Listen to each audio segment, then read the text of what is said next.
non c'è problema, amico, non c'è problema, amico. Hold on, P, man. Sorry.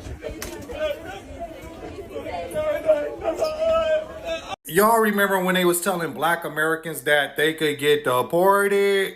They just voted to give Trump the ability, legally, to give him the ability to deport U.S. citizens. That is what they voted for. Remember? 5 minutes later. When they're saying they're going to deport me, knowing full well that you cannot deport an American citizen. Now, if Ilhan Omar, a Somalian refugee, can't get deported, a black American most definitely can't get deported.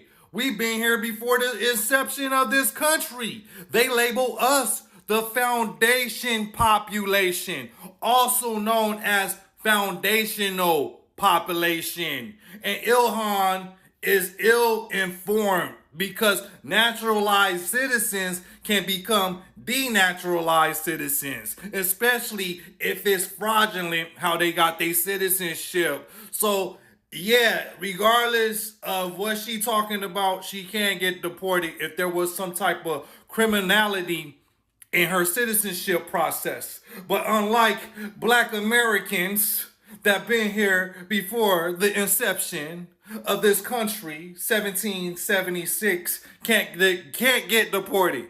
That's the foundational population. Some people go by FBA, but yeah, that's the foundational population. Y'all gotta stop with the fear-mongering. Case closed. I got 99 problems, but I think we're here gathered today with community leaders, business leaders, and youth leaders from the Somali community and from the Muslim community in Minnesota to fully support and endorse President Trump. Some of the key issues of the community are the global wars, family values and education, economic issues, and the inflation. With all these and a number of other issues, the community came together and fully is standing behind President Donald J. Trump. Yes. Minnesota is home to a large Somali population. We're hearing more and more. There are many reports about them supporting your candidacy this time around. But why should they? Because they want safety. They want security. In many ways, they have the worst crime numbers in terms of crimes against, and they want to be safe. They want security just like everybody else. And I've heard that. I've heard I'm doing very well in that community. It's an honor. Where hundreds of thousands of Somalians are ripping off our country and ripping apart that once great state. Billions of dollars are lost, and gangs of Somalians come from a country that doesn't even have a government, no laws, no water, no military, no nothing. As their representatives in our country preach to us about our Constitution and how our country is no good. We're not going to put up with these kind of assaults on law and order by people who shouldn't even be in our country. We must now re-examine every single alien. We are Somalis, not black. There, I said it. All right? Everyone is keep asking, why don't Somalis want to identify as black? It's simple. The term black was never a word to begin with. Yeah. The term black, it didn't come from Africa. It came from America. Hello. Right? It was designed to separate slaves from Europeans. It was not designed to celebrate identity. It was to control it. Yeah. So when Somalis came to the West, we didn't suddenly become black. We were labeled. All right? Imposed. And we embrace it. Chill like that. Chill like that. Sheesh. Somalis had identity before race. All right? Our identity comes from our ancestors, not appearance. Yeah. All right? Blackness is a Western category. Somalia is a civilization. Big difference. We're Somalis. Chill like that. Black Americans have stood on the front lines for decades, fighting for civil rights, immigrants' rights, women's rights, and so much more. They show up for everybody, but what do they usually get in return? A lot of disrespect, dismissal, and silence until a crisis hits. Then suddenly, everyone remembers how powerful Black unity is. And now, Somali immigrants in the US are facing a serious situation with possible deportation. The same community that often kept distance is now calling on Black Americans to stand with them. The same people who just last year supported the Orange Man and acted like Black struggle had nothing to do with them. The same people who insisted they weren't part of the Black community at all. Even back in Africa, many Somali voices openly say, we are not Black. Yet when problems come, they turn to the very group they dismissed. That's the pattern. Reject Black people when things are calm, then run to Black unity when things get hard. So, welcome back to my channel, and thank you for all the love and support. You know what's interesting about the Somalian deportation? They want to remove the protective order. The person they need to blame is Ilhan Omar, because basically she brought so much negative attention because she's so arrogant. And the problem that these people don't understand is gratitude. Because basically it would be like you inviting someone over for dinner and then them complaining about the food and then refusing to leave, saying, we're not going anywhere. It's so rude and gross. And you know what? Like, nobody cares about your cause. Everybody just wants you to leave because we're so sick of this entitled attitude to our taxpayer money. Again, you invite someone over and they're like, give me your paycheck. I'm not leaving. And by the way, your house is a mess. These people actually are crazy. But you know what? Just like everybody else, you're gonna get out. And someone like me can't wait. Somali says Black Americans don't know their fathers. African Americans, they don't even know their fathers. They don't even know their fathers. It was all of them, most of them were the product of one night stand. One night stand. They will tell you, I don't know my father. Well, who named you? Whose name are you carrying? Well, my mother chose his name for me. And I don't know. Is that what we want for our ummah? No. كلهم أو معظمهم أبناء الزنا. أبناء الزنا. Why? Because man, he has to give up the seed. And because the marriage will limit them, they will go from one to another to a third. You know, subhanallah, it's one of the African American brother who accepted Islam. He said, Sheikh, Islam limited me. Only allowed me 4 wives. He said, before I became a Muslim, I had 40 girls, mashallah, tabarakallah. And I used to maintain all of them well, tabarakallah. But he said, now Islam is limiting me only to 4. So children will be well taken care of. And they won't be children who do not know. Hey, what's up, America? Somalians are starting to be deported in Minneapolis, Minnesota. Oh yes, apparently that started last night, as ICE agents and Homeland Security have been spotted in Minneapolis, Minnesota, rounding up Somalians who are committing fraud to get into America. Yep, it looks like that's finally happening. See, not too long ago, about 80 people from Somalia were arrested in a $1 billion Feed the Poor scandal, where they were pretending to feed the poor and just pocketing the money. And some of that money went back home to Somalia to terrorist groups like Al-Shabaab. Well, it looks like Donald Trump is finally sick of that fucking riffraff committing fraud. And it looks like ICE and Homeland Security is ramping up presence all throughout Minnesota. So footage has come out showing some of those people that were committing fraud being forcibly removed by ICE agents last night. Oh, and guess what? We're hearing that there may be moves coming out in Dearborn, Michigan as well. I'll update you with that coming up. So this is a fantastic job, and this is fantastic news. Stop bullying us. I'm not black. This is black. I'm not black. I'm not African either. I live in Africa. I'm Somali. I speak Somali. This is my flag. We are one community. We're neighbors.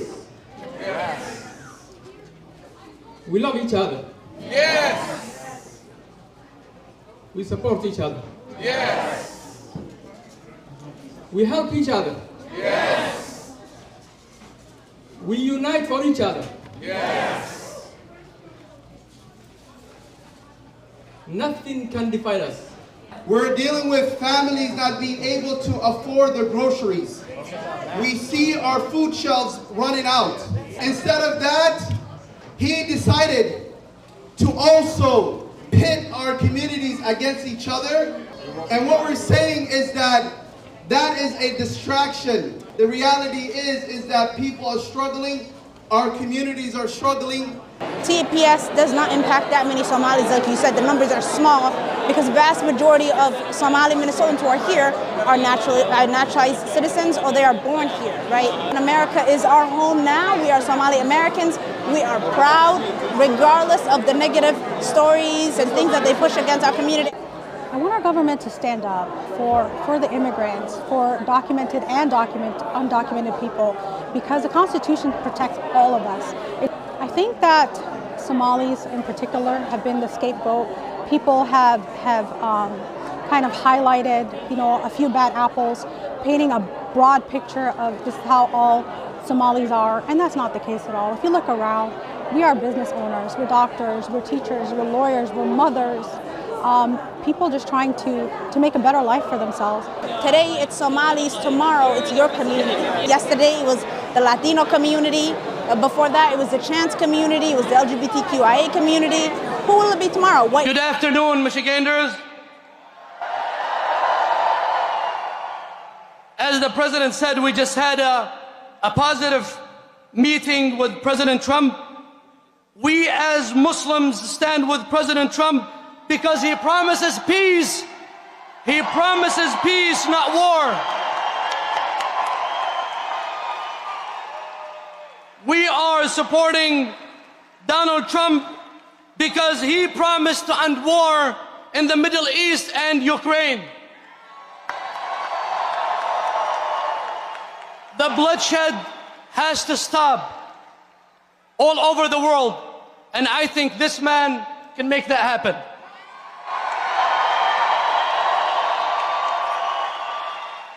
I personally believe that God saved his life twice for a reason. Somalis are not black. Now, before you disagree with me, I just want to say, listen, right? There's no such thing as the term black. The term black only came about in colonization. I don't have to accept that, Sahib. That's why the other day when I was in a place, someone said to me, are you black? I said, I'm not black, Sahib. I don't accept that term. Because how can I or any other human being have the same skin color as this, bro? It's not possible. Can you see the correlation? It's not possible. It's not possible for someone to be black. And before the people say, oh, you're self-hating, you hate yourself. Listen, I don't hate myself. I'm proud to be my ethnicity, but I'm not black. I am not black. I don't even agree with any terms. I don't believe in whiteness or blackness or any of that. I believe in ethnicity-wise. So yes, I am Somali, but I'm not black. And I don't believe Nigerians are black. I don't believe South Africans are black. I don't believe Ghanaians are black. I believe, yes, we're African, but we're not black because black was a racially used term by the colonizers to put African people down, and I don't accept that term. So before niggas say to me, oh, you're black, listen, I'm not black, right? I've never been black. So don't push that shit onto me, bro. Trump is coming after Somalis in Minnesota, terminating TPS protection and stating Minnesota is being terrorized by Somali gangs. Send them back home. Yeah. Governor of Minnesota, he fired back. Ilhan Omar fired back. Republicans cheering. What? What is this? Because there's only 700 Somalis that have TPS. Majority of Somalis, they're US citizens. They're green card holders. They're refugees from the 90s. They have built communities, businesses, neighborhoods. What is he talking about? Why is he framing it like the whole Somali population depends on this TPS? This is called drama, theater, better headline. Yeah. So, what is the intention behind this drama? What's your thoughts behind this? Appreciate that. This isn't the first time I've seen immigrants groups running to Black America when deportation starts. We saw it with some Latinos and Cubans. During the election, many ignored Black Americans who tried to warn them. They believed the orange man would protect them. only for those same strict immigration policies to hit them hard. And when things got bad, they started begging for Black unity. And now the same thing is happening with the Somali immigrants. For years, many of them have disrespected Africans. So imagine how they treated Black Americans. But now that deportation are on the table, suddenly they remember that Black people in the US have power, a voice, and a long story of fighting for justice. Somalia is not a safe place. Anyone who knows history understands that. So, of course, they don't want to be sent back. But this is the pattern. They don't listen when Black Americans want them about election, about policies, about leaders, and when the consequences shows up, they come running back for unity. Black Americans have lived in the US for generations. They know these politicians. They know how the system works. And they have seen the outcome many times. And now a lot of immigrants are realizing that Black Americans were right all along. And some are regretting for not listening. But here is the question I want to ask. Why do people only look for Black unity when they are in trouble, but disrespect Black people when everything is calm? So, to my Black Americans viewers, are you willing to stand with the Somali community now that they are asking for help? Or do you feel like this is a lesson they need to face, just like the groups before them? Thank you so much for watching. I truly appreciate your support. Let me know your thoughts in the comment section.